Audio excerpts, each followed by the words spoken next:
Hello and welcome to my channel. Today we're previewing the match of the week for Matchday 4 in the French Ligue 1 between Marseille and Etienne.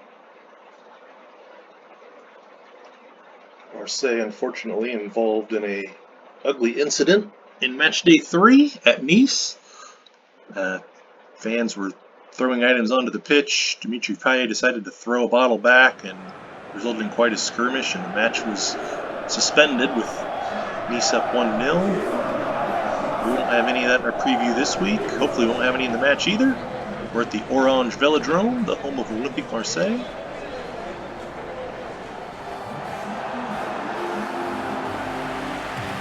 This is our first look at Saint Etienne. I almost put him in the match of the week last week against Lille. I opted for Nice, and what may have been an unfortunate decision is that again, that match, as it was played, an ugly ending. Nothing you want to see there. I have had, ironically though, as a result, I've had Marseille in 4 consecutive match of the weeks, which, contrary to how it looks, has nothing to do with any allegiance or anything. Just they are a part of what to me appears to be the most interesting match. Let's take a look at the starting lineup from Marseille. Dimitri Payet in the 10 shirt out left is the man to watch.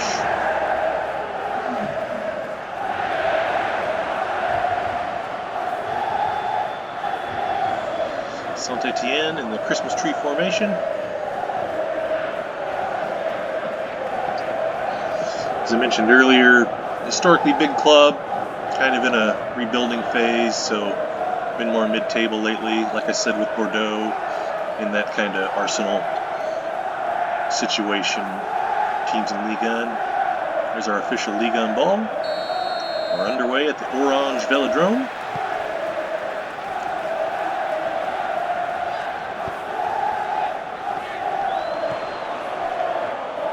Saint Etienne almost featured in the match of the week last week against Lille.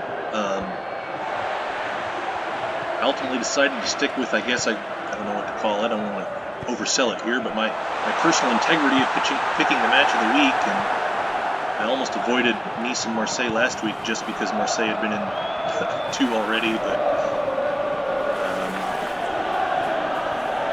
I looked ahead, so we're going to see Saint Etienne this week. After this, of course, we've got an international break, and then we've already had a look at PSG and Lille in the Trophée de Champion preview. Obviously, I've had several looks at Marseille. We've seen Montpellier, Bordeaux, Saint Etienne. Next week, we've got an international break, and then after that, I don't recall which comes first. I know when I looked ahead, I saw Monaco was going to be one of the matches of the week, and offhand, I can't remember who that was against. I apologize for that. Surely pull up the schedule and probably make an educated guess, and then the other one's going to be PSG versus Lyon, so we'll get our last 2 of what I would consider this kind of I guess a big 5 right now for France. Wow, Milik with the early strike there. Just on the spot.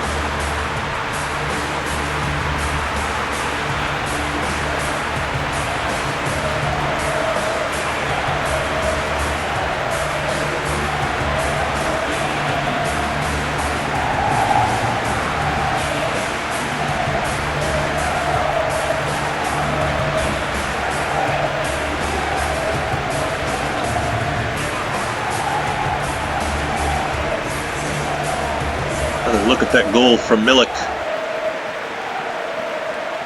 Ball in. Creates a little space from the defender with that touch. Defender's probably a little bit in the goalie's line of sight there and sticks it in the corner. So yeah, as I was saying, after the break, after the international break, we're going to have Monaco featured in a match of the week, and then PSG versus Lyon. I forget who Monaco is playing and which of those comes first. But that'll get us to where we've seen what I would consider kind of the big 5 in Ligue 1. PSG, Lille, Marseille, Lyon, and Monaco. Stade Rennais, or Rennes as we call it in the US.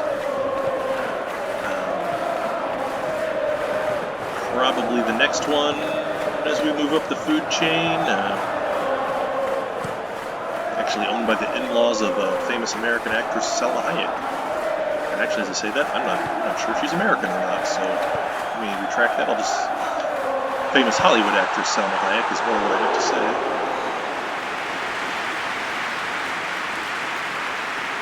I am not sure of her nationality.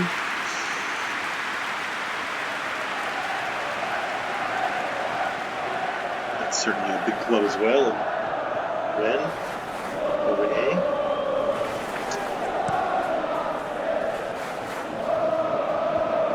We've also already seen well with Saint Etienne today and Bordeaux, kind of some of those teams that are bigger clubs, but on the rebuild. And we had a look at Montpellier. Some of those kind of notable mid-table teams. So shortly after the international break, we'll have had a look at probably what most would consider, certainly neutrals, I think, would consider to be the most interesting clubs in Ligue 1. It's Milik, our goal scorer, heading into the tunnel in the orange Velodrome, up 1-0 at the half. I've had more than my share of the possession for Marseille. That continues. We may see an insurance goal in the second half here. So we've got a substitution from Saint Etienne as they prepare to try to claw a goal back here and get a point. That is a tough angle. Didn't have anyone to get it to, although Milik was coming up. Maybe a little more patience for me there. Ball across the box to Milik. Just thought he was too far away and I was getting closed down on, so. But it wins a corner, so Dimitri Payet stands over it. Gonna serve this into the box and see if we can get a Marseille player on the end of it. And we do, but it's off the crossbar.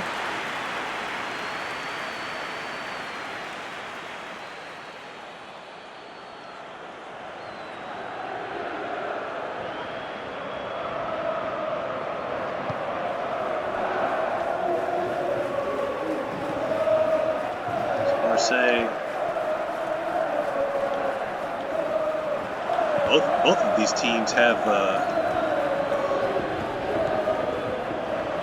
played in Champions League finals, although certainly for Saint Etienne it was in the era pre-Champions League when it was the European Cup. I can't recall offhand if Saint Etienne won or was defeated in that final, but I know they featured in at least one in the 70s. Marseille actually won the first version that was branded as a Champions League in '93. Barcelona the year before in '92 won the final iteration of the European Cup, which was sort of rebranded to the Champions League for the '92-'93 season, into what we know and love today. So again, these are definitely clubs with some trophies in their cabinet in their history.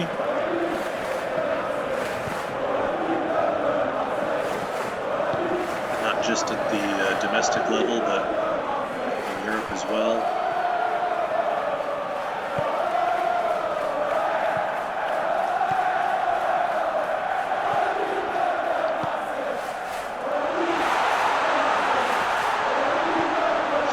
And as we look backwards, the year before Barcelona, the winner in the '91 European Cup was Red Star Belgrade. It's kind of interesting as you look backwards at some of the teams that have won, and when you look at it through today's lens, I mean, nothing against Red Star Belgrade, but with the economics of football as it is now in Europe, you just wonder, like, how did that happen? Different era, of course. Things were different. So.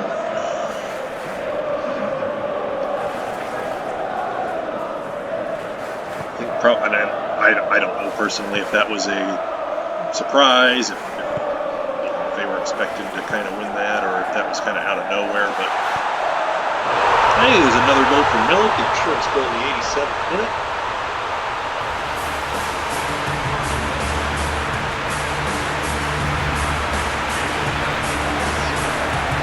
watching football since '94. The U.S. World Cup was my introduction and sparked my love affair with the game. I would say in my time, certainly as I got older and really began to understand it more, and I would say the biggest surprises for me were probably both in 2004, Greece winning the Euro, and Portugal, and after Porto defeating Monaco in the final of the Champions League. I think those are two. Porto certainly has some history. They had won the Champions League once before, but 2004 was an interesting year for the sport. Probably the most notable to my memory for unexpected results in those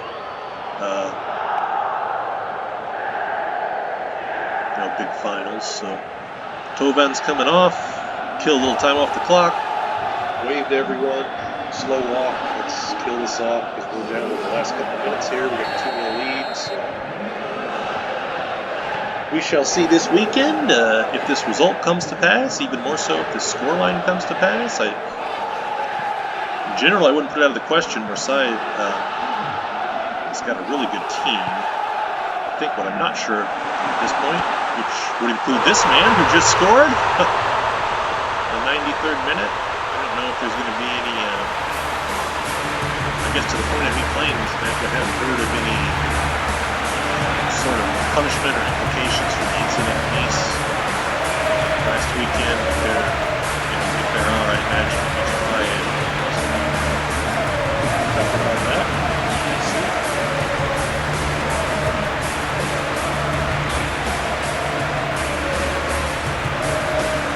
Makes the run.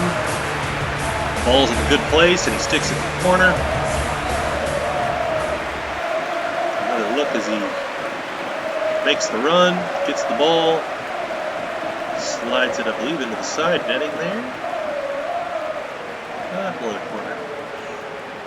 Great placement. It doesn't have to be a thunderbolt if you stick it in the right spot. That's what he did. 93rd minute. That should be the end of our action here.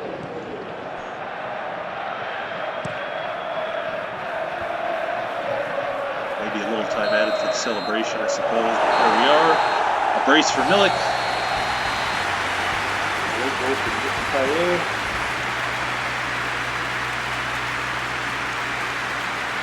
3-0 victory for Marseille.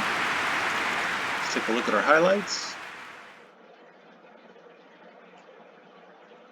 So here's the opening entry to the score sheet. Croissants to Milik rather.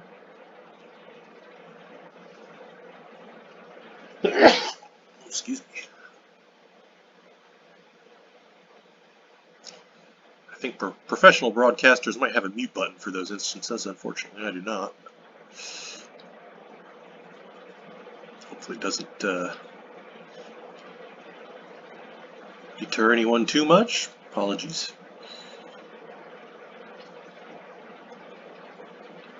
Yankee. I can't imagine that's New York Yankees. I wonder what that's about. Not familiar with that sign from the Marseille faithful.